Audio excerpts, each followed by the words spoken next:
আসসালামু আলাইকুম, welcome to Sharmili kitchen. আজ আমি আপনাদের সঙ্গে শেয়ার করতে যাচ্ছি গরুর মাংসের আলু দিয়ে ঝালকারি রেসিপি। সাপ্তাহিক ছুটির দিন কিংবা মেহমানদারি, যে কোনোভাবেই আমরা এই রেসিপিটি সিলেক্ট করতে পারি। প্রতিদিনকার খাদ্য তালিকাতেও রাখতে পারি এই টাইপের মেনুগুলা মাঝে মধ্যে। বিশেষ করে সাপ্তাহিক ছুটির দিন তো রাখা যেতেই পারে। চলুন তাহলে দেখে নেওয়া যাক রেসিপিটি করতে আমাদের কি কি উপকরণ লাগছে এবং কিভাবে তৈরি করছি। দিয়ে দিচ্ছি বিফ,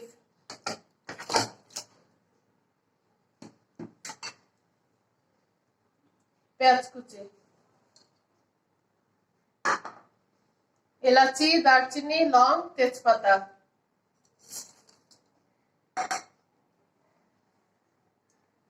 কাঁচা জিরা বাটা,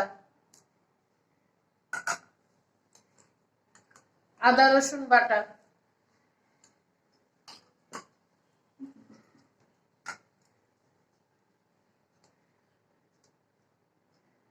মরিচের গুঁড়া, ঝালটা যার যার পছন্দ অনুযায়ী।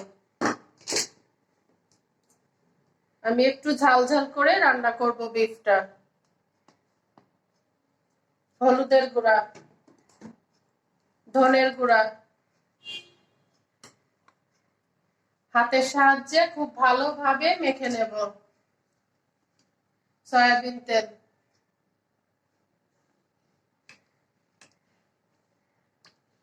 দিয়ে দিচ্ছি লবণ।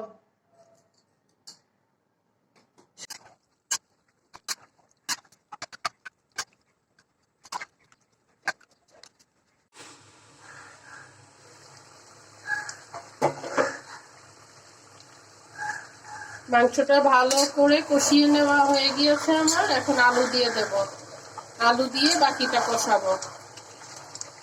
দিয়ে দিচ্ছি কেটে রাখা আলু, দিয়ে এখন ভালো করে কষিয়ে পরিমাণ মতো পানি দিয়ে দেব, যাতে আলুটা এবং মাংসটা সিদ্ধ হয়ে যায়।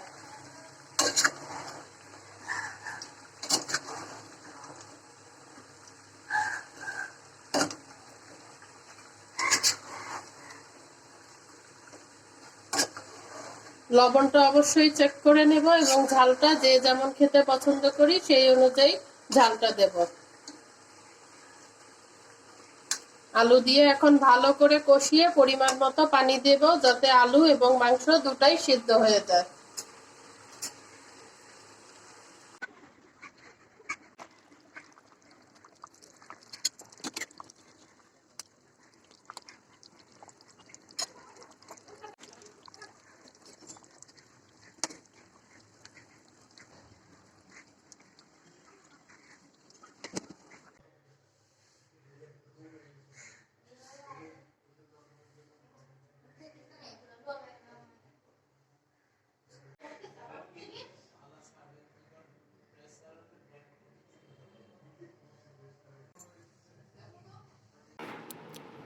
হয়ে গেল আমার তৈরি ছুটির দিনের স্পেশাল রান্না বান্না।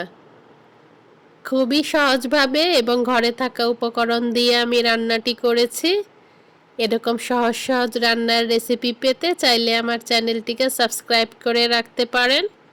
আমি বিফ কারির সাথে সাদা পোলাও করেছি, দারুণ জমে ছুটির দিনে অথবা অতিথি আপ্যায়নে। সাদা পোলাও এবং বিফ কারির আরও রেসিপি আমার চ্যানেলে দেয়া আছে, চাইলে আমার চ্যানেলটা ভিজিট করতে পারেন। আজ আসি, আবারও চলে আসব নতুন কোনো রেসিপি নিয়ে। আপনারা সবাই ভালো থাকুন, সুস্থ থাকুন, আমার জন্য দোয়া করবেন। আল্লাহ হাফেজ, আসসালামু